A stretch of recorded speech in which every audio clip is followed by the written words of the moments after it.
Flag on the play, false.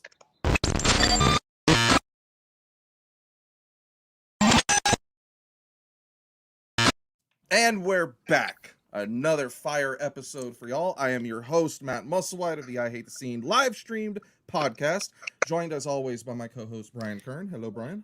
How do you do, neighbor? How we doing? What are you, Mr. Rogers?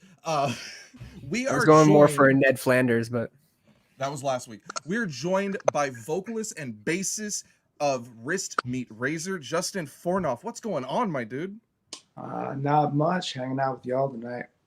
Perfect. We are underdressed, man. You are putting us to shame right now. You got the chest piece, the fur, and the sunglasses. Bruh, you're styling. Yeah. This is just average household attire. This is what This is house. Oh, man. Okay, respect levels going up even further. The most lounge material you could find. I love it. Yeah, I couldn't find anything more relaxed than this. So I tried.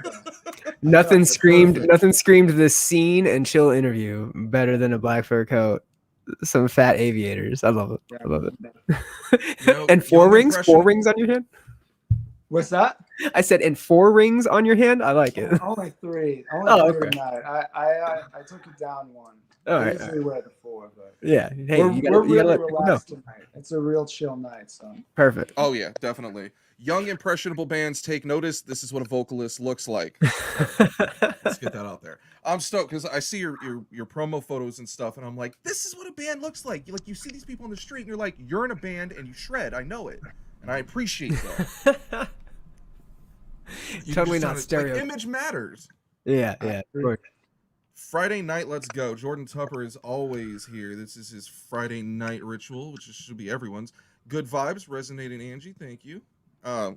It's been a kind of crazy week. There's been like some shitty news as far as like I guess the country's back to mass shootings again. Like we had like shit last week. We just lost DMX. Like, damn. Were you at all a DMX fan, Justin? I mean, I was definitely when I was like in middle school. And totally.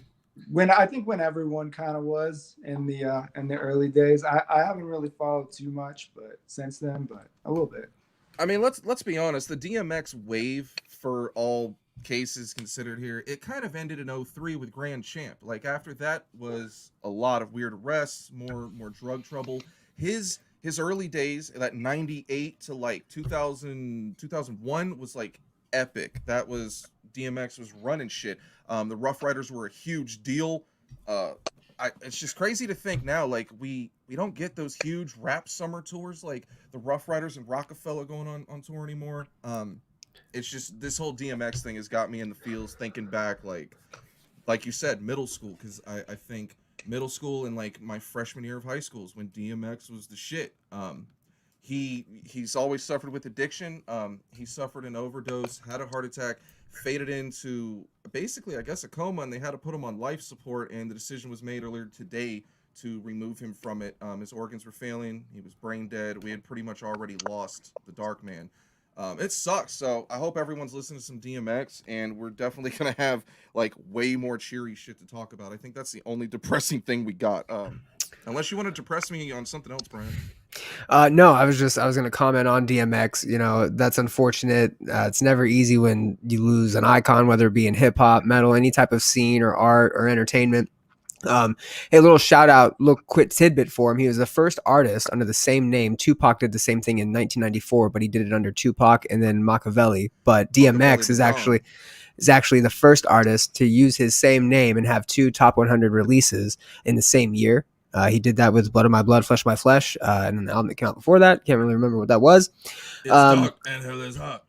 Yeah, there we go. And Dark and there hell is was hot. X.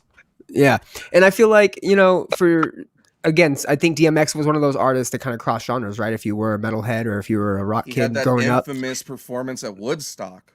Yes, yeah. I mean, yes, with Cypress Hill, bunch of hip hop artists that would cross the genres. He was definitely up there with them. He did bring in, a whole new side of hip hop with like the you mentioned the Rough Riders, like the motorcycle type gangs, and a whole different style to what I thought was hip hop. He had a love for dogs. Definitely made dogs like the forefront of hip hop for a hot second. That and was so his yeah, nickname. it sucks losing him. You know, the visuals outside of the hospital are pretty crazy. It was 500 people, I think, a week ago, and that was while he was still on life support. And I think it, you know, broke 1,000 over a couple of days ago, and they've got signs and shit. So everybody's showing their love for DMX. It's nice but sad. I just want to touch on this before we get off the DMX topic. The New York Post put out an article on DMX while he was clinging to life on life support, and they thought this would be the perfect time to bring up the 9 homes DMX has lost in his lifetime. Yeah, they thought that would be a good time to talk about homes he lost to foreclosure, bad business deals, and even the childhood home that was demolished. Just fucking poor taste. Like, kick a guy when he's down. There's other cool shit going on this weekend. We got WrestleMania this weekend. I know Justin's super psyched, even though he's not a wrestling fan.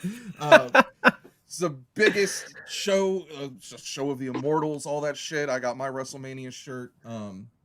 It should be a pretty cool event. It's a 2-night event going on this weekend. So if you have the Peacock Network, that'll be fun. And I did learn some TV news. Brian, this is a fun fact for you. Did you know that Leave It to Beaver was the first show to feature sex on TV? Did you guys know that? No. Yeah, I mean, think about it. His mom, every episode, his mom is telling the dad, "Weren't you a little hard on the beaver last night?" Oh, and he boots himself. So what happens with this show is when a joke doesn't hit, and he knew that wasn't hitting from the get-go. When a joke doesn't hit, or when something goes sideways, you get booted, Justin. So Okay. now you know the rules. Be careful what you say. All right. You're gonna get tossed I'm out. aware. Man, that was your guess, because that's just a dickhead move. that was your Leave It to Beaver joke you were waiting for, huh? I thought that talking about WrestleMania, we're going to talk about how Bad Bunny's going to get his face beat in by The Miz, baby. What's up? Bad Bunny's about to get wrecked. How do you feel about entertainers? Little Bow Wow was going to jump into the wrestling ring as well, and he got called out by Randy Orton. How do you feel about entertainers being in the ring, Matt, seeing as how it is our pastime? I'm for it, and if I was to suggest the next one, I'm looking at, like, Justin Fornof here looks like a better version of John Morrison, dude. Yep, there you go. Yo, I have a question. Was that guy The Miz? He was on Real World, right? He was the Yes, he was. Real World. The I New used to watch Orleans. that when I was in middle school too, and I was like, because that guy, he used to like listen to like Slipknot while he was like on the show. He would stand up on the rafters with his belt and say that he was the champ of the house or whatever. It was great. Yeah. I remember that show was so horrible. Like that's like remembering back on all that, I have no idea why I found anything about that to be entertaining. But I remember that guy being cool because like at one point in time in that season too, they meet this new metal band called From Zero, which I was actually really into, and they rep A&R rep them or something like that. Like they try to get gigs for them or something. Yeah. And that dude is all like talking about how awesome they were. Yeah, he was cool. Yeah. Damn, I didn't even know The Miz liked cool music. No, The Miz was a character, and I'll tell you exactly why you like The Real World. You were probably 12 or 13 when that series was on, and that was probably the closest you would get to like weird after-hours porn, Showtime, movies. Right? It was on MTV. You know, everybody was into The Real World back then. We all had, I think, that as a guilty pleasure, but The Miz definitely stood out. There were some good seasons. Oh, yeah. I mean, in retrospect, okay, they're all terrible, but a few seasons are better than the others. Like, I liked Road Rules better than Real World. The challenge was always good too when they would pit them together and have them face off, kind of Survivor style. I'm recently getting into Survivor, so I'm going down a rabbit hole.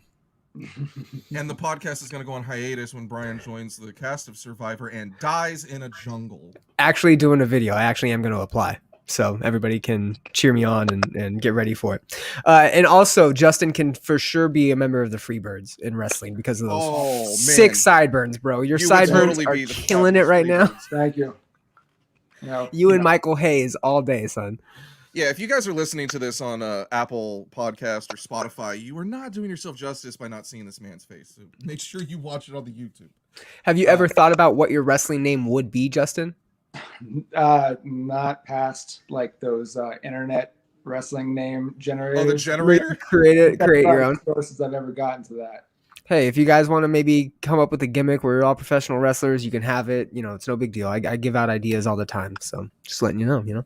Oh, yeah. Super genius. Little bit of news on the Kanye front.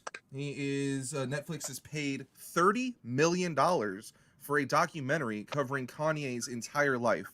I'm stoked because it's going to cover his whole life. Justin, are you at all a Kanye fan? Probably that's a no. Are you at all a Netflix fan? Vaguely, sometimes. Netflix really lets me down a lot of the time, though, and I've mostly just stolen other people's Netflixes. So yeah, I don't feel like it's worth the $10 a month. No. Oh, it's more than that. It's like $14-15 a month now. Really? Yeah. If you want like Jamie, the is that true? multi-screens, if you want the multi-screens and shit. For sure. I don't want all that. Peacock is kind of killing it, and I got like $10 for 4 months, so I'm with you on that. Netflix disappoints the shit out of me because I'm scrolling through there like the length of a television show, and I'm never finding anything to watch. I'm just watching menus. I don't Yeah. Terrible.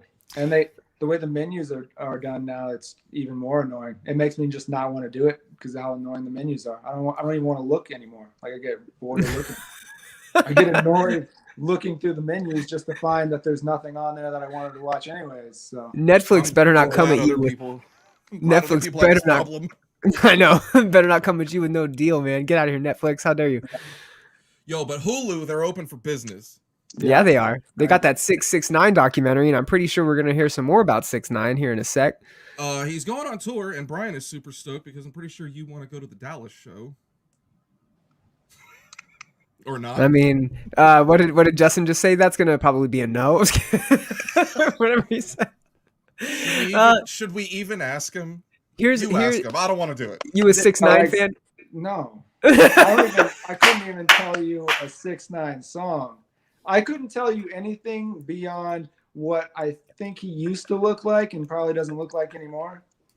No, he still looks like that. He got a bunch of like real stupid ass face tattoos. And yep. Accurate. He got to the cops. Yeah. That's all I really know about him to not like him. So yeah, no, it's exactly spot it. on. I'll tell you what. Save yourself some time. Jump on Hulu since you're a Hulu fan, and he has this documentary, and it is that'll make you a fan. It is no, it's not going to make you a fan, but it's going to validate your reasons for not liking him and make you feel good about your decision making. And it's also a good documentary. All right, I'll definitely do that. Perfect. Would you ever be open to a documentary about your own band? Yeah, definitely. I feel like that documentary could either be really boring or really interesting, depending.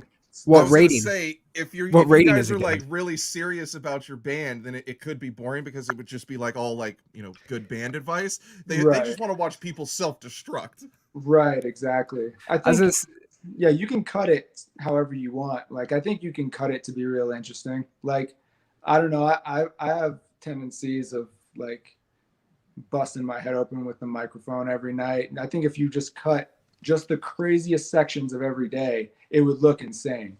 So that's awesome. What rating would we give it? Going full rated R? R. X. Dope.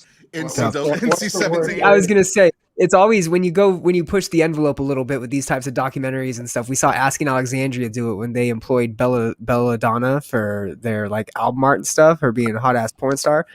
Like it either fucking does real well for your career or it just like gives the band a tacky look. So if you do the documentary and you do cut it up, you got to make sure you got someone with some style in there putting it together for you.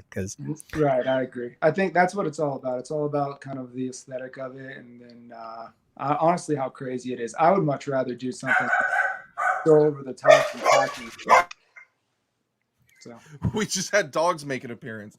Oh, that's a $22 fine.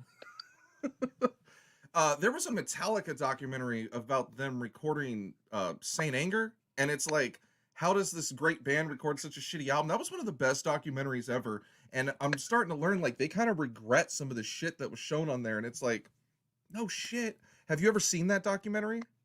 Oh yeah, I love that documentary. One of my absolute favorites, honestly. I think the best part about that documentary is like listening to them just kind of bitch and moan about literally nothing. Unfiltered. Unfiltered. And the real best part of it is the therapist guy. And how fucking James can't handle the fame. James can't handle fame or any type of pressure whatsoever. So he's only allowed to jam like 1 hour a day. I was like, how the hell are you putting restrictions on James Hetfield? And then you realize James Hetfield has like no management over his own life. Yeah. You're just like, oh no, Jägermeister and fucking Germany tours are probably not the best recipe. Yeah.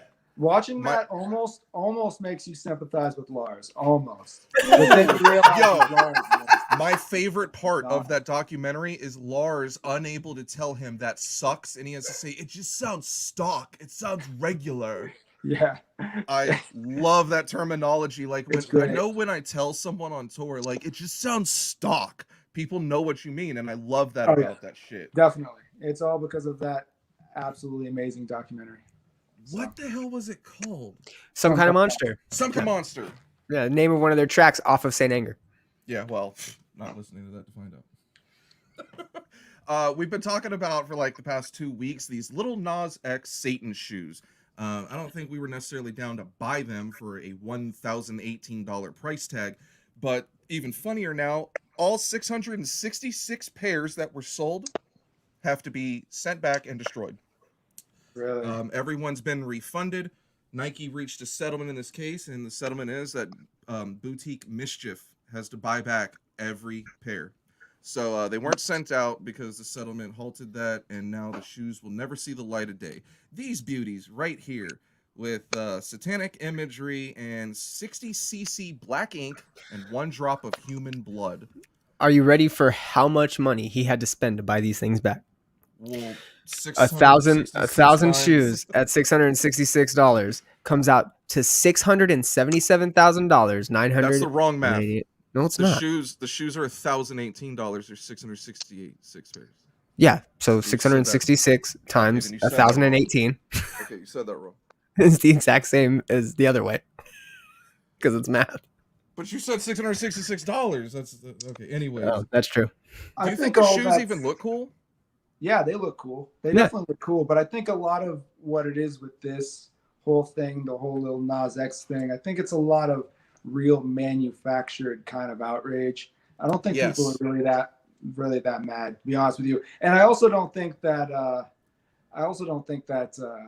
it's really a big deal at all. I No. think they wanted it to be a big deal, and so it became a big deal. And I think ultimately, because it became such a big deal, it was a great marketing tool for him. But it sucks in the back end because they'd have lost all their money.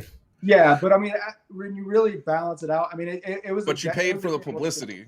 Yeah, You did. The gamble didn't work, but ultimately it did work because it blew up. Yeah. Whatever he was doing, it blew it up even more. So What's crazy is Mischief Yeah. Mischief also did the Jesus shoes a couple years ago. They were all white. They had I think the same amount of holy water in the heel, so they got injected with some God. holy water in them. And there was no outcry or backlash against that. And that's another like crazy side cancel culture thing that's going on is people are enraged about that, right? And it's just like, well, I understand the need for like designer shoes. Where I think they fucked up is not incorporating Nike. They probably could have done their own shoes, got together with a brand to Nike's collab. not gonna get down and it would've been good. satanic imagery. Yeah, you're not wrong. I don't think they needed the Nike collab to sell them all for that much money. They could have done almost any shoe, sold them all. They honestly could have even collabed with a smaller company. Yeah. Done them all, and then it would The have still satanic sold. Skechers. Yeah. And what sucks is like you found out after the fact, after they had already announced it and that they were doing it, is that they weren't officially Nikes. They had bought them and then did it themselves. And it kind of even took the allure away, but you were still getting a limited shoe. So I understand. I think he's exactly right that all that outrage was manufactured, like just about everything that comes out now.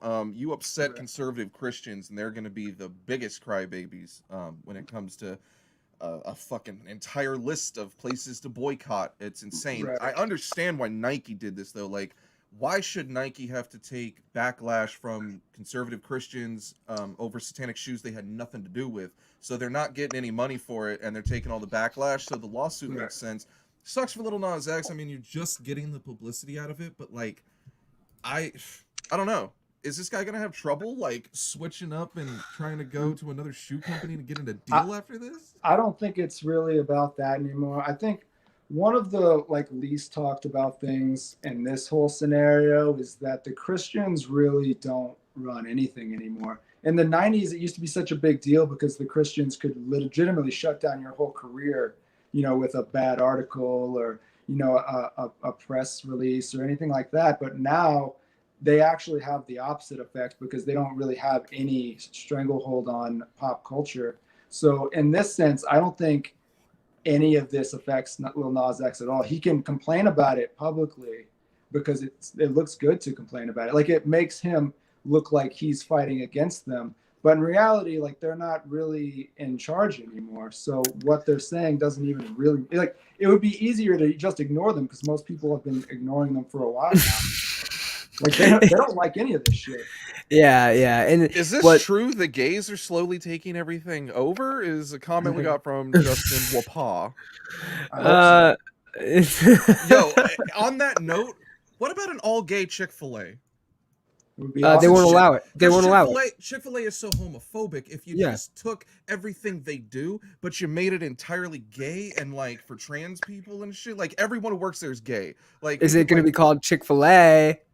Chick-fil-A? I don't know. We can do a ton of shit with it, but like, we just need to do something to stop Chick-fil-A's homophobia because there's no reason that delicious chicken has to be tied into that. I mean, we can build upon this list and to take off what Justin was talking about. And like, I feel like if anything, the Christians are just infiltrating politics, and that's even a worse scenario that we need. But you know, as far as Lil Nas goes, Dick-fil-A, you definitely Dick-fil-A, the Mike Rilla. You know, there's also this weird like, if you're gonna fight for some sort of relevance in modern times, what do you go for? You go for like famous pop culture people. I almost feel like Lil Nas X though is in himself a like enigma because he hasn't released an album. There's no like EPs. He's just done songs. A lot of songs. I know it was big that he collabed with Billy Ray Cyrus. Obviously, he came out. That might not be up to him because an artist like Lil Nas X, I can totally see him getting blackballed by a record label and getting put in limbo.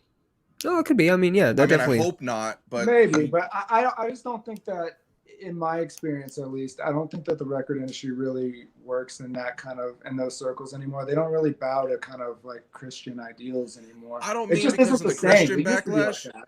I mean that he went from Old Town Road to doing songs where he's openly gay and flirting with guys. And I just think someone down the line is going to have some stupid problem with that or have some stupid shit to say. They didn't pump the brakes or that makes sense. We just think of the record industry as like a greedy, evil entity, you know, especially like for people like us who like aren't involved in like doing record deals and that sort of shit. So I could believe that he could get screwed, and I hope not, because it is weird. He's got a lot of singles, a lot of music videos, like one album. It's I don't know. Yeah. I think that's a pop thing though too. Now I think pop music kind of it works better like that, so that's how they do it. I'm curious when the Christians come after Wristmeetrazor, how they would react. I hope so. I try all the time. Hey, they get tickets to the shows. We invite them in. We have luncheons. It's great. Yeah. Where's Westboro Baptist Church at? They can go fuck themselves. I don't know where they're at. Yeah. Do we have any Devil Wears Prada fans in the group? Get your weak ass blood out of here. How dare you? Weak ass bloodline, you Westboro Baptist fucks. Fuck them. They protest children funerals, man. Fuck those people. Yeah, military vet funerals and shit. Anybody Devil Wears Prada fans? No? Is that a no from you, Justin? I mean, I kind of. Okay. Maybe the old stuff. I don't really follow too much new stuff. I'm more a fan of the old stuff. Fair. Zombie. Were you a Zombie EP fan? Because that's the news today. They have announced that they're going to release on May 21st the Zombie 2 EP. Yeah, I heard about that. Yeah, so it's a big. Yeah, it seems to be a big deal. They've already sold out of all their pre-order bundles. They're also going to do a live stream a week before releasing all the tracks, so you get to see them play that live, and then you're also going to see them play some old retro TDWP it's been 11 stuff. years since the Zombie EP. Yeah, 2010 was the last one. It's pretty crazy. I know some fans were wanting a Space 2 EP. I thought their Space EP was terrible, and then I saw somebody say they wanted a Zombies in Space EP. I thought that might be interesting. That'd be good. Razor should play Cornerstone Fest if that ever comes back. I don't think Cornerstone's a Christian. Cornerstone's a Christian festival, and they used to have everybody. Christian festivals don't really like us too much. They don't want us to play them. So. And that's crazy because they would have Haste the Day, they would have like the most brutal metalcore bands because they were all Christian back then. They're not gonna get past the name. They don't like the name, and I don't think they like the lyrics, and they probably don't like me. So it's okay. I want to do it though, and I want to play all these festivals. They just won't let us. I You asked guys them. would be perfect if they still did the Saints and Sinners Festival or Mhm. tour, because it was like Census Fail and Hollywood Undead one year. It was just polar opposites. Yeah. I think That would be my cool. goal would be to actually just do a tour of churches. Like if we could just play a show Church's Chicken, at a the fast church. food joint.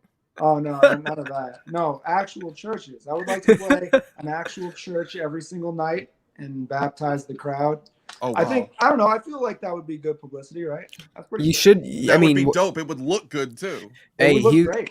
Texas opened back up. You can come and get those mega churches right now, son. You can come and get those fucking 3,000, 4,500 seat mega churches and Look. tear that shit up. Let's go. Yeah, I'm not Lil Nas X. I'm not boycotting them. I'm very pro the Christian agenda. Just let me play your venue. I promise. I'm pro the Is brainwashing. The and Nitty the- Gritty and Rancho Cucamonga, does that even still exist? I don't Oh think my so, bro. God. I don't think the nitty gritty's Oh been my around for God, ages. I've never gone to a show there and like paid for a ticket. Like that place is like a fucking warehouse. It is a warehouse, I believe. It's there. I don't think it exists anymore though. I'm pretty sure it's done. It's got to be cool. years and years. Yeah, it was great. On that note of playing in churches, were you ever able to play the Altar Bar in Pittsburgh? No, but I've heard it's kind of cool. It was really cool. It shut down. It was conveniently located near a Permani Brothers, so it was always great for pastrami. But the bands would play, because I guess it was an old church, so it had like the old church vibes. It's like a nice looking location, really old, and then all the bands perform in front of stained glass, so you'd have that image. That's exactly what you're going for. It would look great, but the venue doesn't even exist now. I don't even know if they tore it down. I haven't even heard about shows getting done there in a long time, so it probably doesn't exist. But it's been 2 years since it shut down. But I do think that more places should do that. Like, I don't know why that's not a bigger thing. That sounds really interesting to me. So. Fun fact for you guys: a lot of shows at churches. They just didn't look like those kind of churches. Right. The Nitty Gritty used to be a church. Yeah. Just for yeah. Wow. Everything comes full circle. How are we going to tie crazy. this back in? Now, if we can tie this back into Kanye, 6ix9ine, and Jurassic Park. He's going to do a Sunday service there. Okay, now Jurassic Park. Tied it back. What, at Nitty Gritty? Yeah. Did you say tie it into Jurassic Park? Yeah, but you're they're gonna do they're gonna do the Chappelle skit. I'll do 6 Degrees of Separation. They're gonna do the Chappelle skit where he chops the dinosaur's head off in the Cribs episode. Let's go. Bring me another one. I'll 6 Degrees of Separation everything. I can connect everything. You know, I'm sure everyone can relate to this. You know that meme meme in your school who should have never watched Chappelle's show? It's us. I got on Twitter this week and I definitely pissed off like 1/8 of Canada. Sorry, Hamilton. But I asked a question and it kind of went viral and a bunch of people had some really good answers. So I wanted to ask you this. Name a band that isn't talked about anymore. Like whether they're broken up or faded away or they're just dead. Like we all have like this nostalgia for bands. Like me and Brian love bands from like 07, 08 and shit. Right. And one day they're just gone. Right. Do any come to mind like that?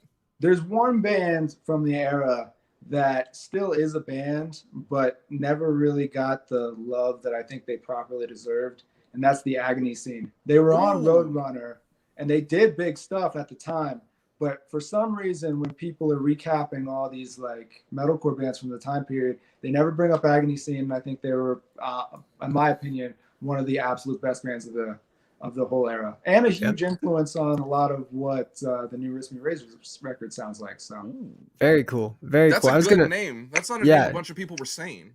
I actually saw them. I don't even think that was brought up once, if I'm not mistaken. But I actually saw them, Darkest Hour, and Zayo.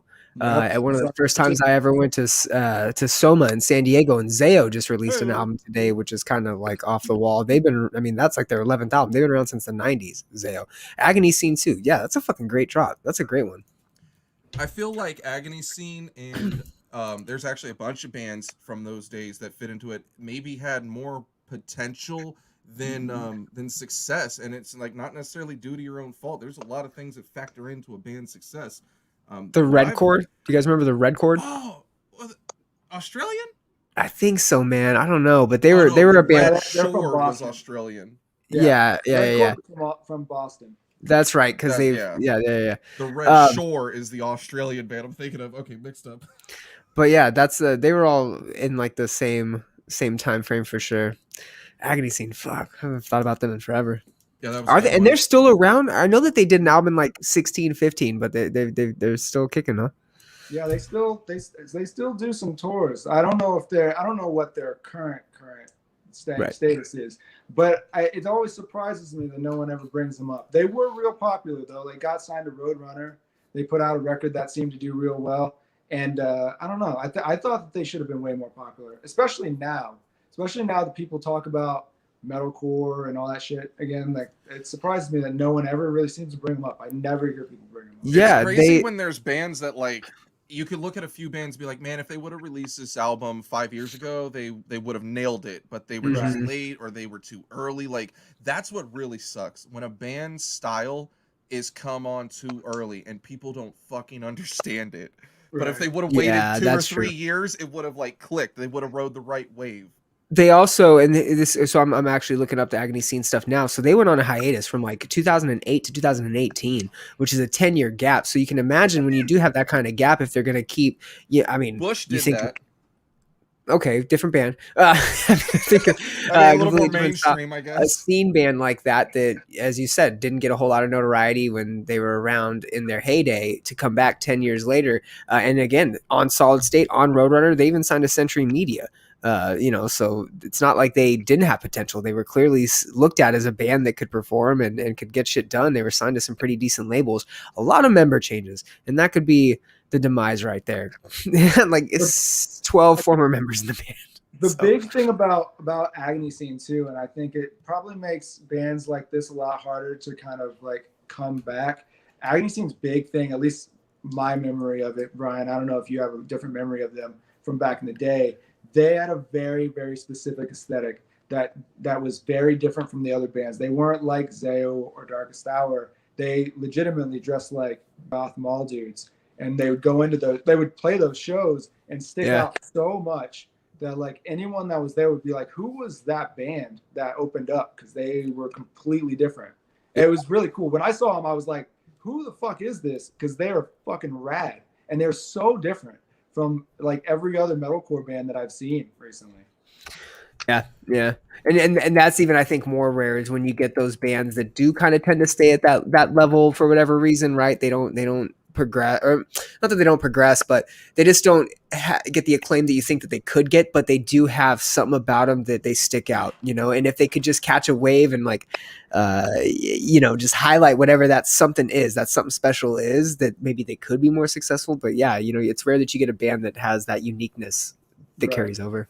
We got some great comments on the video so far. Yeah, so I saw that. To Troz 3861, Zayo's new album will drag you through the mud all the way through. Also mentioned I Killed the Prom Queen. Yeah. Bro 918 says I fucking love I Killed the Prom Queen. And then I got this a little bit. Animosity. That was a band that no one talks about now, and I think influenced a few metal bands we still listen to. Lots of them. For sure. Lots of them. We have our first fan question. Will Wristmeetrazor tour with Motionless in White and have merch in Hot Topic?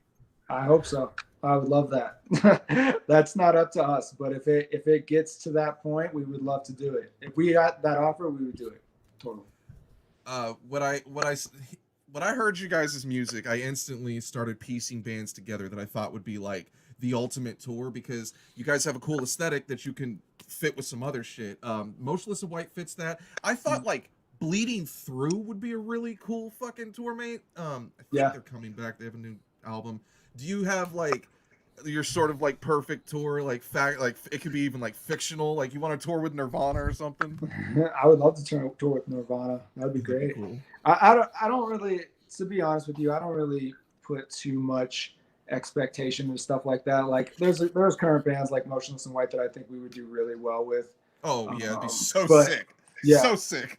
Super sick. But for the most part, like I try not to we also try not to put too much expectation into it. We just try to go out and do our thing.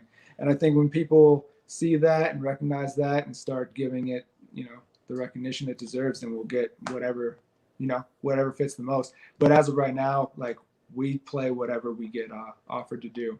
And we'll play it. It's definitely a dreamer question. Like that's something like the 12-year-old Justin watching Real World would be fantasizing about. Right. Well, if it was that, then it would probably be Slipknot and Manson and Ozfest 2001.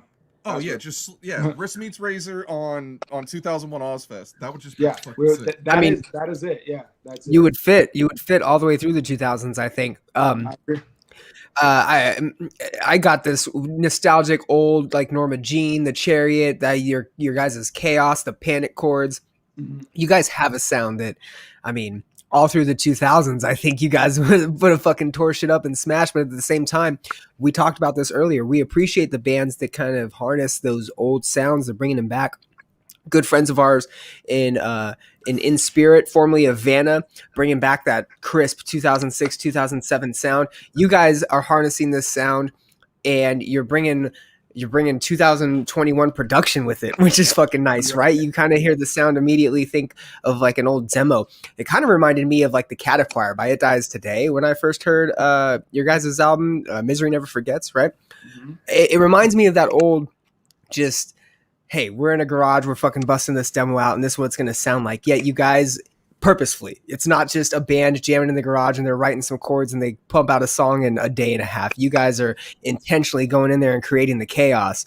And yeah, man, you're also going to blow a lot of bands that are trying to develop their sound or make their sound a little bit more, because I think we're in this resurgence where we're going to have this more aggressive metalcore come back. They're not going to be able to do so as fluidly as the bands that are just have that innately in their sound like you guys do. So I think it's well. Yeah. And also I think it's really important that you create music that's going to sound good live. I think that's a huge goal of ours, is to, like, when we're writing the songs, the live show is always in the back of our minds, and how to create something that, you know, when kids see live, it's going to be fun. It's going to be an interesting show. It's going to be something you want to see, you know, because I think really the big thing, even bigger than, you know, putting out a record, is doing tours and live performances. And that's the only way that, like, rock music can exist anymore. Like, rock music is never going to exist as just a recorded genre ever again. So if you can't play live, it's awesome. Like, it's cool to, like, kind of just write music, but, like, to turn it into something that's sustainable, it's a lot harder, you know? We are fantasy booking the shit out of Wristmeetrazor right now. Okay. Motionless in White with Mr. This is dope. Nails would be rad. Senses Fail. Would you do a tour with Senses Fail? 100%.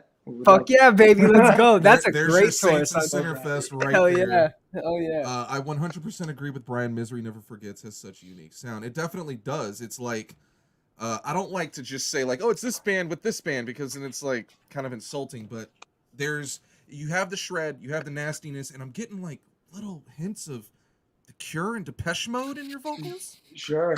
Yeah, I mean, to be totally honest with you, like, the influences are all kind of there. Like, I don't even think there's necessarily, it's not something where it can be put into a box where it's one influence, if that makes sense. There's lots of influences going on. There's a lot of, like, different things that I've taken from stuff like that, because I love Depeche Mode. It's probably my favorite band ever. So when I, like, hear certain things that don't sound anything like Depeche Mode, sometimes I'll hear vocal parts that do sound like Depeche Mode, and I'm like, that would be really cool in this, you know, very different spot.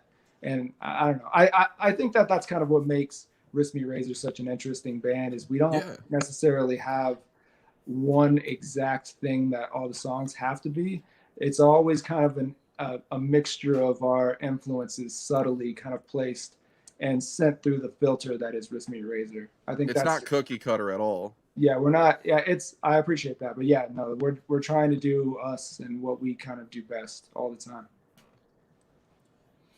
So let's go ahead and get into it. So you guys have a new record coming out. Replica of a Strange Love is going to come out June 11th on Prosthetic Records. You guys just dropped a new song, Last Tango in Paris, featuring Isaac Hale of Knocked Loose. So everyone needs to go watch the goddamn music video, because it's sick as shit. Go stream the hell out of it. What is a Replica of Strange Love? That is a unique album title. It's a little bit of a convoluted story. I created that reference to kind of harken back to this idea of giving a human embodiment to emotion, to certain emotions.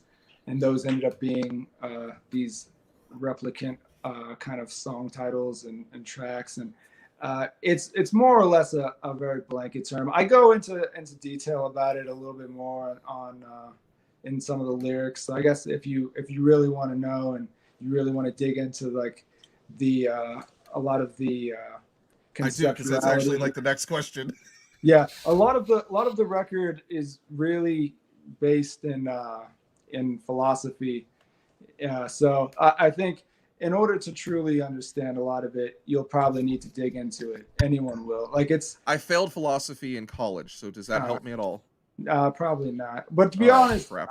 From my memory of philosophy in college, it's not really that important. So, but no, like the whole record is very very conceptually driven. So without really kind of going too deep into it, if it's something that you think might be a theme, it probably is a theme. And if you want to dig into it and kind of come to your own conclusions, that's probably going to be the coolest way to actually understand where the record is going, I think. So you're inviting people to have an open interpretation, kind of. Yes, absolutely. And I think the criticisms of the record, when you kind of follow the track titles and then some of the lyrics and kind of try to figure out where it's going, I think that's part of the fun of this record, in my opinion.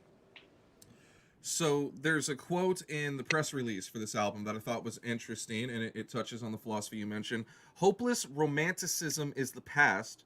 Personal philosophy is the present. What the hell does that mean? Well, this band, naturally, Wristmeetrazor, always had a hopeless romantic kind of vibe to it. And I think that was kind of where we came from more so, if that makes sense.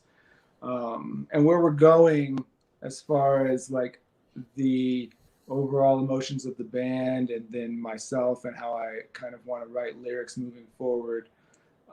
It's a lot more in the realm of hopeless nihilism and the different parallels that I've seen creeping into reality over the last year and how to relate that back to myself. And how I've done that is through philosophy and taking stuff from people like Nietzsche and Aleister Crowley and Foucault and people like that, and writing lyrics that I think do justice to a lot of those philosophies. So I've been saying that the 2020 year is gonna birth this like just new emotion in music in a weird way. What are some of the, I don't want to say pain points, but what are some of the feelings, I guess, from 2020 that you took into the album that you were feeling? Well, I don't know if it's necessarily as much the feelings. I think that we're in a very strange place right now where we've had this very long traumatic thing happen, but there's no real context to it. And I think art and music going forward is the only thing that's going to give any context to where we are as a society and as human beings. I'm not entirely sure that, someone with a Twitter feed or someone on the news can really put any of this into context as far as like what it actually means. And to be totally fair, I don't think that I necessarily have those answers either, but I think that I have my own unique experience that I can kind of put into context with what I've felt the last year, which I think is any number of different emotions. So I think it's most important to kind of flesh all that out and read between the lines. And I think that's what the record does.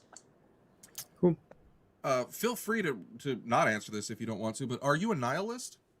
Sure. I mean, I think everyone's a nihilist to certain extents. And I think nihilism is an interesting thing because it's an ideal that people kind of have fetishized for a very long time. Like it's very common to not care about stuff. Not caring about things has been the coolest way to go about anything for so long now. There's always Why is that? Why is it cool to not care? It is true though. It is true. I have no idea. And that was another thing that to certain extents over the last year I've just been baffled by, because most of my life it's been so cool to not care. It's been so cool to not be smart and to have really I don't know, really common opinions on everything. So we've kind of come to some interesting crossroads. But I think to answer that question, I'm kind of long-winded here. To answer You're that fine. question, That's what we want. I think everyone is a nihilist to certain extents. I think I'm probably more so a nihilist than a lot of people, but I'm not completely a nihilist. I'm not completely.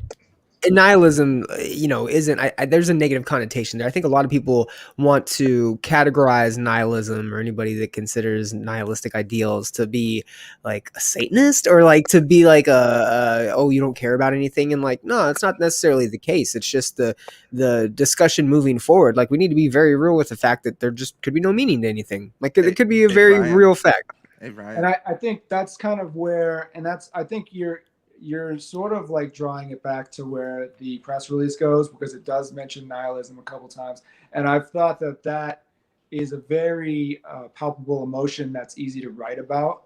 And I think it's easy to relate to, especially right now. It's easy to feel like nothing does matter, especially when you're doing nothing. Especially when you're locked in. Good. That's philosophy. Yeah, and I'm spacing on who said it, but there's a reference to nihilism. No, Socrates.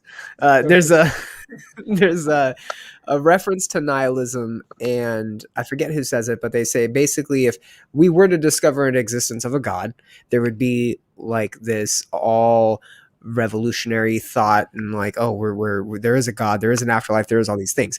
Equally, if we were to figure out that there is no meaning to anything, we are just all particles, we live, we die, that doesn't change the meaning to life, yet people's interpretation of that is going to be destructive. No, just playing back to it. Like, again, nihilism isn't necessarily negative, but it carries like that weight to where people, it's kind of hard to put the nihilism glasses on and see it for what it is, which is really just hey, this is the reality of the situation in a weird way. But of course we don't know. So it's scary. I think a lot of people are afraid to face it because they're facing their own mortality. That's a good point. Yes, and if nothing means that out, what did everything you do for the last 6? What are all those push-ups you did for the last 6 weeks really exactly. You know? And I think people in general always, it's interesting that we have the conversation kind of on the piggyback of the Christian thing, because that was for so many years has been the reason for Christianity, is because people are so afraid of things like nihilism that they believed in Christianity just for the hope that there is something else. And so when you really get to the bottom and you feel that nihilism is the way, it is as hopeless as it really gets. And I think that's a very real emotion right now. And I think it's very real that a lot of people are actually feeling that. And so writing about it, the thing is too about the press release, because I wrote parts of that because I wanted it to kind of be stark to compare to other press releases and kind of stand out. The songs I don't accomplished. Well, I appreciate that, but the songs aren't exactly nihilistic, but they do touch on a lot of those topics and a lot of the themes that we're talking about right now, because I think that it's become very, very real in a very quick amount of time, quicker than any other period in my lifetime. Brian, another vocalist who was a nihilist? Mitch Lucker. Yeah. I mean, and he was awesome. So I'm just saying. Yeah, he was probably really enjoying that motorcycle ride. Wow, fuck you. He probably was. He was probably having fun. Okay, all of Riverside hates it right now. I really like your vocals, man. Like, I always get bothered when I hear a band that just does really high-pitched screams. You can't really understand them. They don't really have the raspiness. Sounds like kind of just like a machine. You're fucking gritty and brutal. Do you model your screams after anyone, or is it just like, I want to sound like this and it worked? When it comes to the screams, I never really had like a real goal for it. I always kind of liked the way that some of the like the Trent Reznor 9 Inch Nails screams, and then the Marilyn Manson screams, and then I've also kind of liked a lot of the black metal-esque screams. So a lot of that is kind of where I try to go with it, but I don't try too hard, if that makes a lot of sense. I don't try to like change my voice or anything. Wristmeetrazor is real interesting because we actually have 3 vocalists.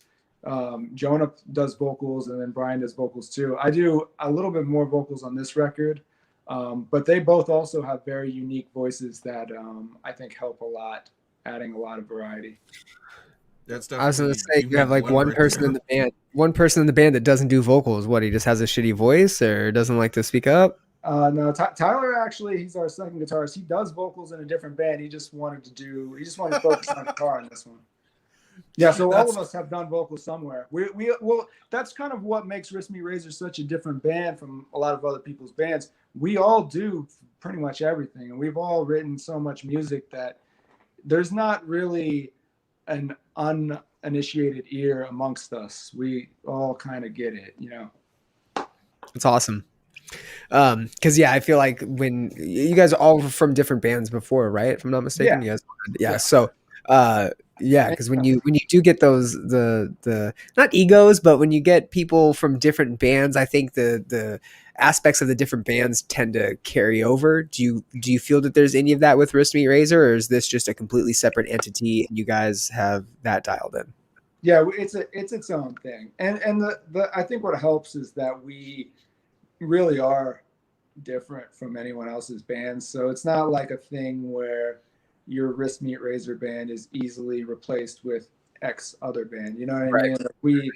Like everything that we do is filtered through kind of a group think kind of concise thing. So like we all kind of get into the Wristmeetrazor headspace when we get together, and it makes it easier to not have some sort of ego trip thing because we all kind of have the same vision all the time. We touched on a few bands like the Agony Scene, and then I think we were making some assumptions of what bands you were inspired by. But what bands did you grow up listening to, or if there was like a band that made you want to be in a band, or what bands have inspired you, or even like non-musical things that inspired you, like you mentioned philosophy. Yeah. Well, when it comes to playing music, I mean, I've been playing music since I was about 13 years old. So a lot of the typical stuff in the early 2000s, like I loved Korn, I loved Slipknot, The new metal wave, and I still like all of them. I don't really yeah. I don't really understand people that stop liking things because they get older or whatever. So I've never been like that. The things that I found had value when I was a kid, I still find value in. I can find different things that I like about them. For sure. I certainly like different things about those bands now than I did when I was a kid. And that's essentially why I wanted to start playing music. I started going to shows and thinking it was awesome and something that I really, really wanted to be a part of. As far as like where we currently are with Wristmeetrazor, there's a lot of different things that influence kind of the drive behind Wristmeetrazor. One of my biggest ones, besides philosophy, is I love movies. I'll watch at least 1 or 2 movies every single day, regardless, even if it's on in the background. But not on Netflix. Not on Netflix. Well, I mean, I've tried on Netflix, but they're just all so terrible. But one of my absolute favorite, actually 2 of my favorite directors are David Lynch and Alejandro Jodorowsky.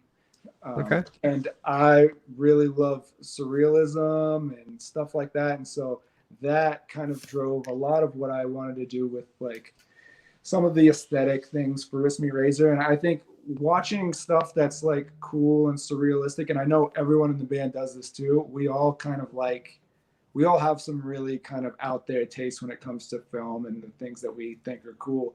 So stuff like that, I think, drives what we do even more so than music sometimes. Because, with music, there are just so many limits to what you can do. And with film, sometimes it feels like it's truly limitless. Like you can do anything. Do you ever want to make a movie or get into film? Yeah, I would love. The thing is, too, is like, I mean, obviously I love playing music. But if I ever wanted to have some sort of like retirement plan, it would be in something like film, honestly. This is probably a question that doesn't have a straight answer, but do you have a favorite movie, being such a film guy? I mean, that is a tough question. I was hoping he would say White Chicks. White Chicks is a good movie too. It's funny. It's not even a joke. I know I'm talking about all this surreal stuff, but like I love all movies. I watch all kinds of movies, and it's not really just like one thing. But I think for a favorite movie, I mean, I have a lot of different favorite movies based on kind of genres. Yeah. If I had to come up with just like one movie, for the longest time, I would have said Stanley Kubrick's The Shining as just a classic piece of cinema that works on so many really, really deeply like moving levels. I feel like I've watched that movie legitimately hundreds of times, and every time I watch it, I still feel a sense of dread and like a uncomfortableness. And I think that's such a sign of great filmmaking and great cinematography. So I'll probably say that one. I'll probably say The Shining. Did you see the like sequel to it, the Doctor Sleep, or I saw Doctor Sleep in the theater a couple times actually. It's whatever, but I love. The thing is, what makes The Shining so good is a lot of Stanley Kubrick and a lot of the really unsettling vibes. And the thing that makes Doctor Sleep not so great is how forced a lot of it is. But I love the Stephen King universe. So like that part of it's awesome. Did you ever see Room 237? That's not the documentary, is it? It is, where it's like Yes. it's all sexual. Like The Shining's like this weird sexual innuendo like the entire time. That movie didn't make me horny at all, bro. It is such a out of left field. I mean, Saving Private Ryan, that shit gets me off, but this I didn't get even a chub. I watched that and I just remember going, what the fuck kind of what? Like, I remember being so confused by what the theory behind that documentary was, but it was basically that it was like some just all subliminal sex shit, essentially. Yeah, they also, I think, do a lot of like tie-ins with a later Kubrick film called Eyes Wide Shut. Yes. They try to like kind of tie Kubrick into some larger thing, Illuminati and shit. Yeah. And I don't Isn't that movie about the Illuminati? It's like a secret society and they're boning. Yeah, well, it's about a bunch of different things, and the documentary that he's talking about is kind of like, it goes into like a bunch of different theories, a bunch of different people's theories about what the movie's about, and it touches on some really interesting stuff because Kubrick never really was like cut and dry kind of guy. So there's so much hidden stuff that I think he would honestly have approved of all those theories. You probably would have thought they were all cool. And I mean, I believe it was. I think Stephen King said it, that he wasn't even a fan of the Kubrick's version of the movie, or the way that he took it, the path that he went with it. I remember him being pretty outspoken about that. Yeah, no, he was. A lot of people, because Kubrick did a lot of novels. He had a lot of freedoms. He took a lot of creative freedoms. Did he make Lolita? Sure. Yes, he did. But he's such a legend. Like with Kubrick, I don't think anyone could legitimately come out with a gripe against him and have it stick. I understand the people that created it having issues, but like no one's gonna. Kubrick's a legend, and like everything. I only have a problem with Woody Allen. Yeah, well, I think everyone should, honestly. Now, you know? Always, honestly. Did you know that the Droogs are in the new Space Jam movie? Yeah, I saw that too. That's funny. It's strange. I'm not entirely sure why they would want to do that. But. People are going apeshit on Reddit because the argument on Reddit is that Warner Brothers is abusing their intellectual properties. So they're just throwing in everybody they own in the Space Jam movie. Why aren't the Animaniacs like playing basketball? That's what I want to know. I'm boycotting that movie because they made Lola Bunny not sexy. And if there's one thing I don't support, it's unsexy cartoons. The Droogs thing is really weird considering the Droogs thing's really weird considering the time. The context too is like they're just chilling watching a basketball game. Yeah. Like they're not beating somebody up drinking milk. They're just chilling watching a basketball game. Well, and it's not even. It's like I don't even want to like put this out in the universe because I feel like there are certain things that like when people get a hold of and kind of realize where it's going, they'll just like completely key in on. But the Droogs were a much bigger thing. There was a scene where, there's a famous scene, obviously, where they're, sexually assaulting someone. They're gangbanging a chick. We're talking about A Clockwork Orange? Yes. Yeah. Oh, yeah. The Droogs from A Clockwork Orange are in the new Space Jam film. I was on acid when I saw that movie, so Droog didn't register with me. Yeah. But it's also weird too because they're not glorified in the movie, and I'm sure that's probably why they put them in there. Yeah. Like, Yeah. they're supposed Yeah, it's to more be of bad. it's more, yeah, they're heathens, bro. Isn't They're it like fucking when you see anarchists. them? Isn't that like quintessential Kubrick in a way? Yeah, very much so. I think That's what I gather from it. their whole thing too, like the masks and the The chaos. cups over the pants, the weird get-ups, the overalls, or the suspenders, whatever. Yeah, just the whole anarchy thing. Shouts to Beg for Life Band for this comment of great literary work. The movie Good Burger. Oh my god. I love Good Burger. I think that's a great movie. Honestly, I think that's legitimately a great movie. We need a legitimately good version of The Stand in movie form. I agree with that too, actually. That would be awesome. Well, boot yourself. I already booted myself.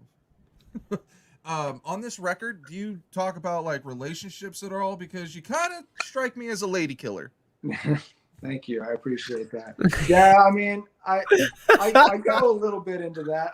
Like the last Wristmeetrazor record was so deep in that kind of thing that it's easy to fall back that's one of like when you rest on your laurels, that's one of the things you write about, isn't it? Right. No, definitely. And this record isn't that different in that there are certainly songs that are kind of relationship based. I would say there are less, but they're there. I would never really want to like go in detail as to like where they are in the record or what they mean. But I think if you listen to them, they make sense. So. Yeah, you don't want to give the position of all the Easter eggs away. We got to go hunt them down. There you go. Exactly. Were you I hope you don't take this the wrong way. Were you an Aiden fan by any chance? Yeah, absolutely. Okay. Because some earlier What if like he was like, fuck you, dude? I fucking hate Aiden. No, because like when I remember seeing photos of you guys, like I don't know, a couple years ago, obviously, but the pink eyeliner, it was very heavy, and from first look, you're thinking like an He Aiden. doesn't look like Will Francis. Yeah, you're like, doesn't. okay, well, what is this going? Like, what am I about to get into? Some like goth punk? What is? And then it's just shred. So, am I weird for like seeing them and being like, okay, this image, I think I'm gonna dig this band, because like I was judging this band a lot based off his chest piece, but in positive ways, and I dig it a lot. Are you talking about Aiden or me? I'm talking about you. Are you talking about me? Yeah. I appreciate that. The chess piece sold it. I've never had that before. I'm glad the chess piece is selling records. That's important. I mean, yeah, when I say you look the part as a vocalist, like there was a time when like vocalists were larger than life. You're the front man. You're supposed to be that way. Like you're supposed to be on interviews at night wearing sunglasses, wearing fur. Like I dig that right, shit. Exactly. When I go to a show and the vocalist is wearing khaki shorts and a t-shirt that I could buy at Walmart, I'm not impressed. Yeah. Well, as I already told you, though, I dress like this all the time, so this isn't a big deal at all. But I appreciate you thinking that this is a big deal.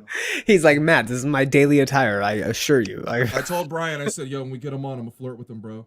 Is it? Wait, the daily attire includes no shirt, or you're? Yeah. Oh, okay. Absolutely. All right. Cool. There are many people that can validate that statement, so I'm good on that.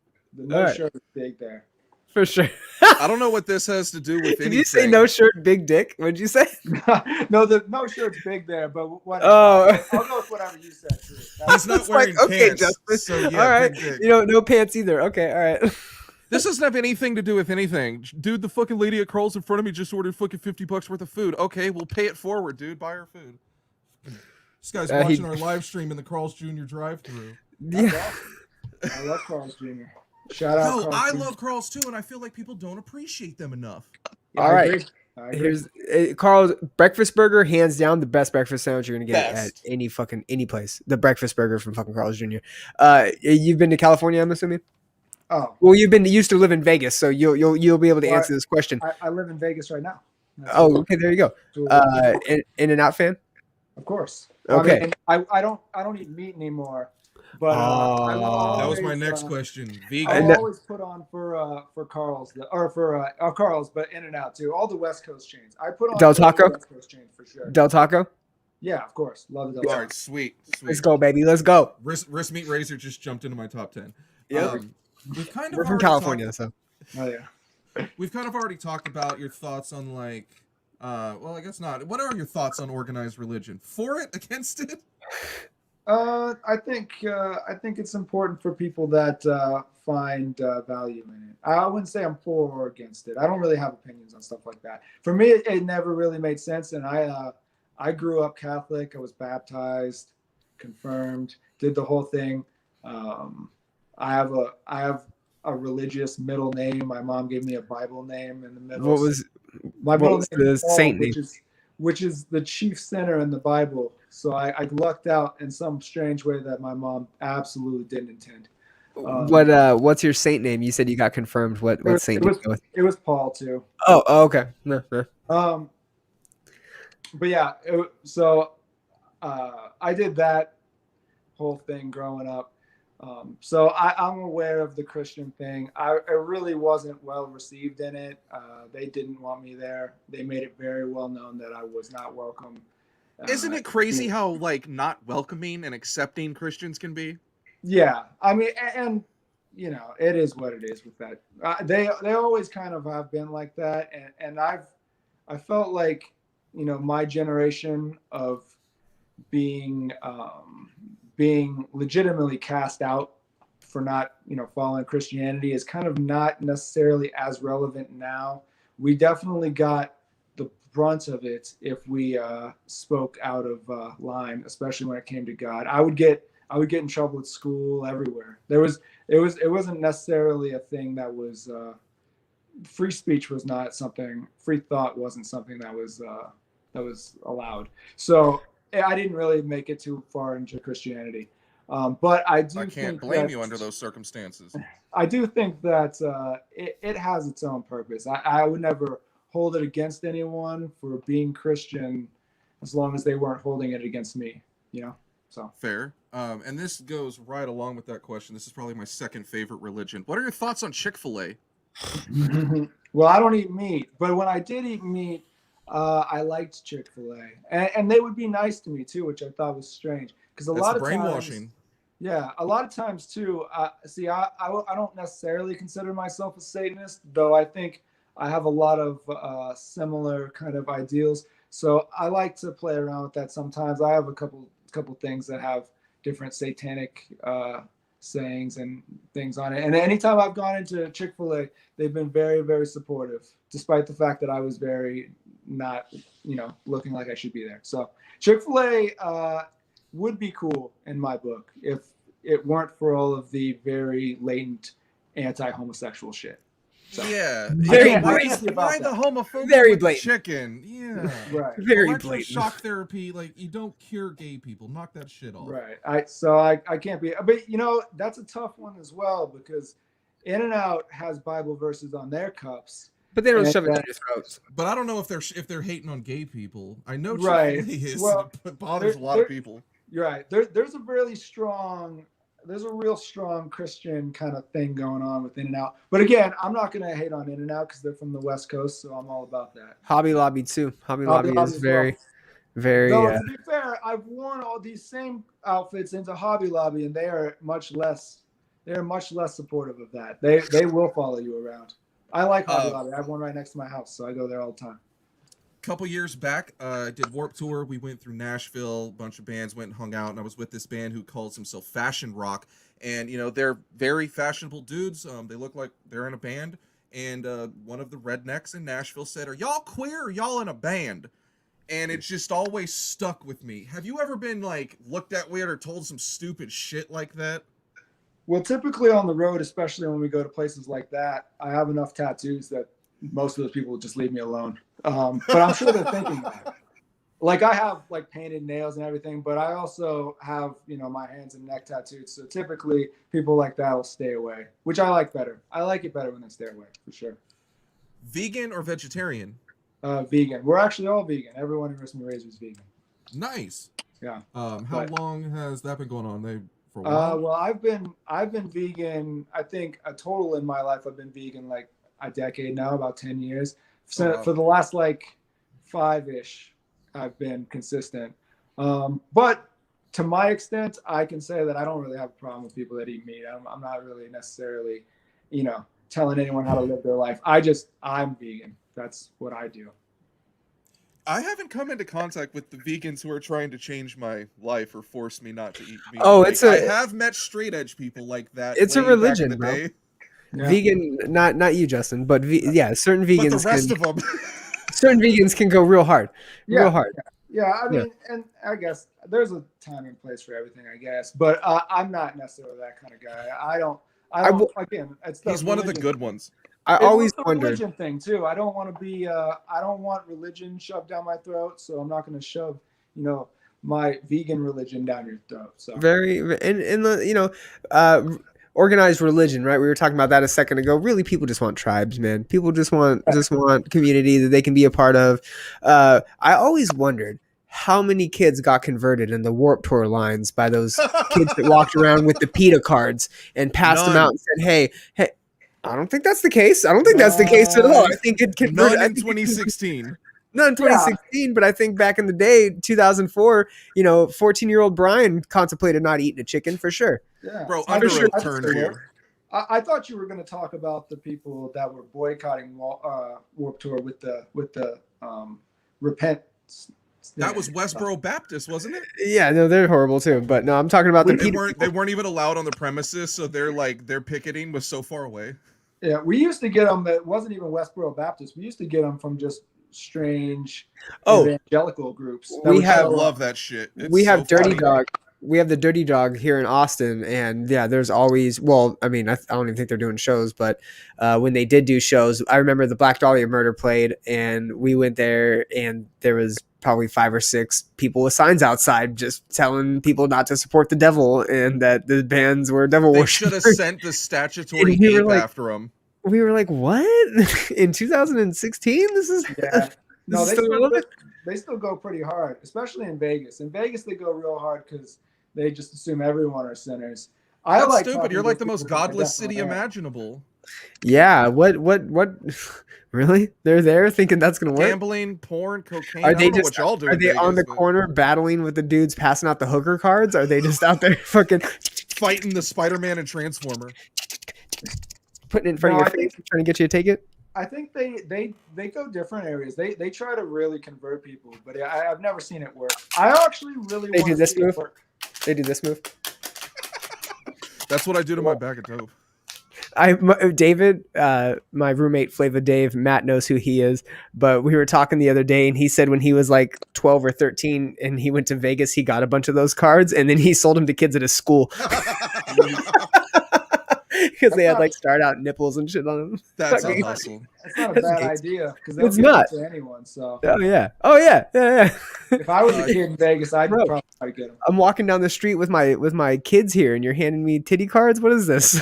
Warped Tour vegetarian booth made me vegetarian, so there's one conversion at Warped Tour. Well, I know a lot of people that went vegetarian and vegan because of those PETA booths. They worked. They really did work to their extent. PETA is a real interesting kind of company because they're somewhat hypocritical, and by somewhat I mean they're hugely hypocritical. Yeah, they kill all kinds of animals, and they also go against basically everything that they say that they stand for. But with that said, they have their own purpose, and they're kind of like the truth.org of the truth.org dudes have the best industry. Weed on tour. All of those are the same. They're all pretty much the same kind of like weird platformy kind of thing. They don't really stand for weird narratives, weird slants. Yeah. I got 2 final questions for you. How has the pandemic treated you? I mean, it's been a thing. I mostly wrote to the beginning part of it, and then we recorded music videos later in it, and now we're releasing them. So thankfully, I've always had something going on. It's not been too much nothing, but it's been a lot of nothing. So you strike me as the type of guy who would go crazy if you didn't have anything to do. Yeah, pretty much. And like we were fortunate. Like Wristmeetrazor was very fortunate that we had it spaced out the way that it was because we got to do stuff during the pandemic, but it was spaced out enough to where we weren't doing everything at once. So we kept having things to look forward to. And luckily now it looks like it's almost over. So we've kind of vanquished this whole thing. But if I had literally 0 things to do, I'm not sure. I get into like a weird kind of isolationist kind of thing where I'll just lock myself in my room and watch only movies and never leave. So I don't Yeah, like that's been not a me good since thing. November 2019. Yeah. I don't like it though. I try not to be that guy because that guy really is bummed out. I feel you. I like how you said the pandemic is a thing. Like, you don't want to give it any credit for being a bitch. You just want to. It Right. exists. It's there. Fuck them. Yeah. It's been I think in the future I'll have an opinion on it, a very different one, and I think everyone will. But as of right now, while it's still happening, it feels almost short. It seems almost nearsighted to have like a real opinion on it, like it's over. You don't jump to conclusions. You like to think things out. Right. Well, also, I don't like being wrong. I really hate to be wrong. So. Wow. You gotta be right. Nobody operates like that, though. Have you like ever driven in traffic? Yeah. I mean, unfortunately, too much. Are you excited to go back touring? Excited for the world to turn back normal, or what are you most excited about? To get on the road again, definitely. That's been a really difficult thing for my bandmates and I. We've really struggled not being able to leave and go and kind of like fulfill our wanderlust and then also play live shows. So being able to do all that shit would be great. Whenever we can get back to that, that's probably the next step to actually returning to who we were, at least. What we think is normal. Yeah, or just being able to do stuff that we, like to do. What do you guys have on the docket? Obviously, the album's coming out next month. 11th. What do you guys have following that? Some more videos, any virtual performances, possibly a tour now that stuff's opening back up? Yeah. Well, I mean, I have nothing really to report as far as like post record coming out. I can say that there are more singles that'll be out before the record that y'all haven't seen yet. There's actually a lot more stuff that's coming out between now and June 11th. So there's only one single out so far. So. Yeah, right, yeah. Exactly. Lots and of stuff. The next single touches on that Ozfest 2001 vibe pretty hard. Yes. So maybe that'll interest someone. But yeah, no, that'll be out soon. I don't want to give out too much information. That one will be out soon, and then there'll be another one out too. And there'll be another music video, and there'll be more visuals. There'll be everything, honestly. So there's a lot more that's coming out between now and June 11th. And then after that, hopefully we're touring. That's where we're at. Nice, man. Putting it out there into the ether. Motionless in White, 9 Inch Nails. There we go. Census Phil. Can't forget about Census Phil. Ozfest. Yeah. Willing it into existence. Not Fest, I guess, now. Yes. Not Fest would be dope. That would be fucking sick for y'all. Yeah. I agree. That would be awesome. Maybe not self-help, though. I don't like their image as much as not Fest. I don't think self-help would let us play, but I would absolutely love to play. So if A Day to Remember is listening, I'm very much down. They're not. They're not? They're definitely not after the past 50 episodes. Yeah, we were huge fans of A Day to Remember back in the day, but when you start diddling kids, I feel like it's it's I forgot about that. I forgot that even happened. Yeah. Yeah, so did they. Not every bass player is an upstanding citizen. Yeah, you're setting the standard pretty high here, Justin. Yeah, you have a good precedent. I know, you do. I'm just willing all these things into existence. Maybe they'll be back. There you go, baby. Yeah. Living your truth. Where can they find you? Where can they find the band? Where can they find all things Wristmeetrazor? Well, we're on Instagram, Twitter, Facebook, all of those. But our preferred method right now would be to go to www.wristmeetrazor.com and pre-order our record. We got a couple variants left, but this is our first press and it's almost up. And we have a couple more singles coming out, so it'll be up before the record comes out. So go buy one now. And also we have a mailing list on there that you can sign up for, and you'll get all the information straight to your email. So that's probably the best way. Awesome, man. Awesome. Looking forward to the album. Looking forward to sending out login codes for Netflix through the mailing list. There you go. Good. Looking forward to the. Send your login codes to me because I'm the one who needs all the Netflix. Hey, use it, so. We're talking about manifesting stuff into existence. I'm super excited for the Netflix documentary. It's going to be great. Wristmeetrazor.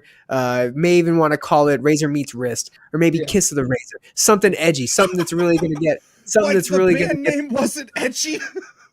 It's literally the edge of a razor. But you never go simple for the DVD name. You always got to give it like a twist, right? You always Bury Your Dead did Bury Your Dead Alive. You know, They bleeding should just through. go the Tekashi route and call it Wristmeetrazor, the Daniel Hernandez story. There you go. That doesn't There make you go. sense. Whatever it is, I just want Wrist- the Netflix documentary or the. What were you saying? I'm putting it into the ether. Wristmeetrazor Arena Tour. Fuck it. There we go. Church arena tour. Oh yeah, Church churches arena plus tour. arenas. You're only doing Yes. churches on the weekend, you know, because the mass. But the weekdays you're performing at arenas. If you're ever in Palm Springs, California, there's a church or two me or Matt might be able to get you in.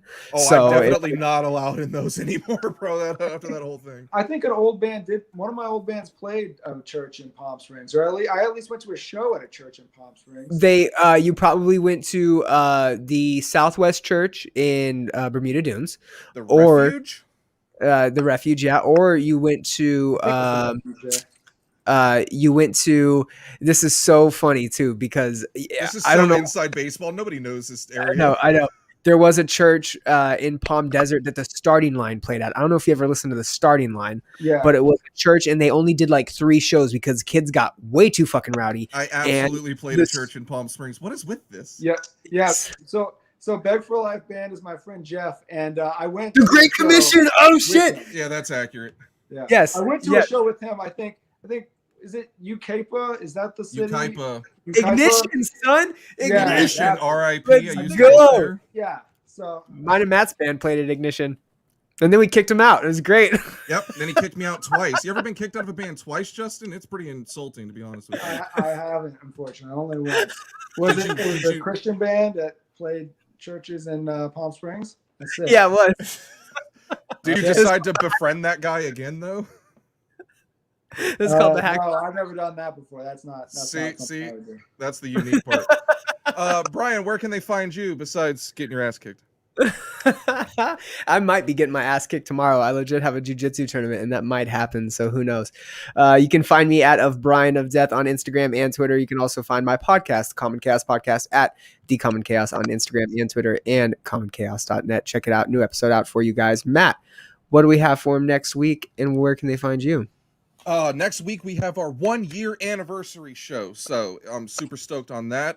Hey, if you're not doing anything next Friday, Justin, you can pop back on. We're gonna be inviting all of our favorite guests from the past year to come on and celebrate 1 straight year of us doing this show. I can't believe we fucking did it. But I'm stoked for that. You can find me on Instagram at iHateTheScene. You can find me on Twitter, offending counterparts in half of Canada, at iHateTheScene, because some dumb son of a bitch stole the Twitter handle that I actually wanted. Brian, Yeah, what's how- his name? Fucking, I didn't have a name drawn up quick enough to man, it. wow, he blew the joke. Oh man, it's only been a year straight and he already blew the joke. All right, you can also find us facebook.com/iHateTheScene, youtube.com/c/iHateTheScene, and find all of these links on iHateTheScene.com. And subscribe, rate, review, unsubscribe, resubscribe, re-rate, re-review, because that leaves us multiple reviews. And shouts to everyone that's been watching. Yo, your friend Jeff, Beg for Life Band, is cool. Yeah, he's awesome. I think he played at the venue I used to book at. We played there with Lose None like 13 years ago. Yeah, I was definitely booking 13 years ago. So We fucking small world. we're about to go through a list of bands real quick to play at Ignition. You ready? We had fucking No Oh, Bragging God. Rights played there. Bloodline Calligraphy played there. Versa Fucking- Emerge. Versa Emerge played there. What was the other one that fucking On came the right Last after Day. No Bragging Rights? Not on the I last Set to- day. I Set to Kill I played. Set to Kill. Yeah, Fucking a lot of Blood cocaine. Runs Black. As Blood Runs Black came through Oh, and yeah. played there. That's actually a band that people don't really bring up anymore, and I think they did break up. They but that's ruined their Blood Runs image Black. because No, What'd that they do? last album tanked, and they were like super douchebags about it. Oh, it was great though. It was a great album. The one with the no. Yeah, the Angel of Los Angeles or whatever, or the fucking whatever about Los Angeles. Yeah, Sea of don't know. Treachery too. I'll keep going, dude. I don't miss Sea of Treachery. Justin, any last words before we get out of here, my man? Nothing. Thank you guys though for having me on. It's been fun. Thank you for I coming on, appreciate man. you It being was here. fucking great, man. Your outlook as a musician and living in 2021 in a And badass on band apparel. is, Thank you. and your taste is great too. But yeah, man, you really did set a standard, I think, for vocalists and just rock stars out there because you're very chill, very down to earth. Yeah, man, it was great. I can't interview. wait to come out with a band and rip off your entire style, dude. There we go. Do it. I would love that. I would love it if anyone did that. So someone do that. Ankle meets scissors, and we're gonna come at you guys real hard. June 11th, Replica of a Strange Love. Go pre-order it now. He told you the website, so play it back, hear it again, and go do it. Cake and ice cream in the backstage area after the show, so stick around.